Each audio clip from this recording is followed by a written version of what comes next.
Good morning, physical science students. Today's topic of review is over waves and sound. This is over chapters 11 and 12. This is kind of a bigger chapter to review on, but fortunately you're getting to use the PowerPoints on the exam, so you don't have to memorize it all. I would recommend be familiar with it. Maybe read through it one or two times and really get a good idea. There's no way I can go over all 50-something slides. So I'm just going to pick out some of the important stuff and go over it. The important stuff like the parts of a wave. You have the crest, the peak, the trough, the bottom of the wave. The wavelength from crest to crest or from trough to trough. Lambda represents wavelength. The amplitude or the strength of a wave. And waves have formulas such as speed equals wavelength multiplied by frequency. There's different types of waves, such as longitudinal transverse waves.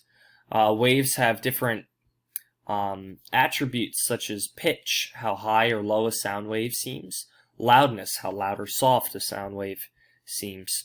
Some are above sound, some are below sound.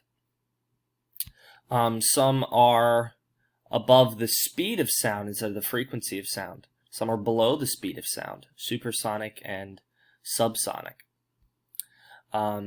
Sometimes waves bounce back like an echo. They also can go through refraction. Light waves can, because changing from one medium to the next. Sound is unique too. There's consonance and dissonance and many other terms in the sound section. As far as light goes, there are multiple different ways to think about light. Light as a particle, light as a wave, light as an electromagnet. We know that light has a speed, that light has a size, and that light travels in packets known as photons. So what is light? Hopefully you remember that light is a transverse electromagnetic wave particle traveling in a photon. That's a pretty difficult definition of light, but light acts as all those things. In order to think about it clearly, we have to understand multiple theories of light. We can study light through something like a spectrometer and a spectroscope, through studying the primary additive and subtractive colors. We can study how light bends in a lens, how light moves through the atmosphere, causing scintillation, how light can be aligned in polarization. And the last kind of topic of idea is electromagnetic radiation, how there's different sizes of waves.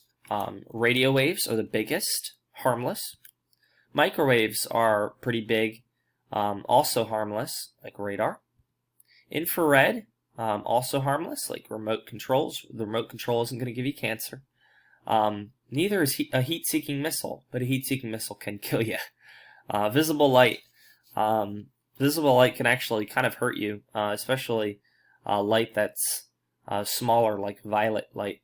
That's what they use in like tanning salons.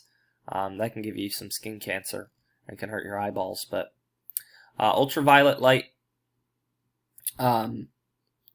that is smaller than light, and it begins to start to hurt you. Like you don't want to stand under a black light. It's used to sterilize different things. X-rays, they can damage cells, so you don't want to stand on an X-ray machine too long. You don't want to go through a scanner at the airport. That would be bad. Gamma rays cause cancer, and they're used in cancer treatments because essentially we give cancer, if that makes sense. Anyway, there's some pretty interesting things at the end of the chapter on time dilation, how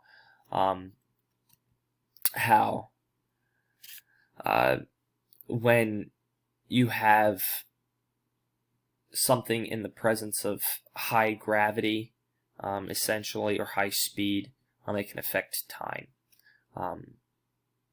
And as mind-blowing as that is, some people understand it. So, anyway, maybe through reading it you can understand a little bit more. Have a great day.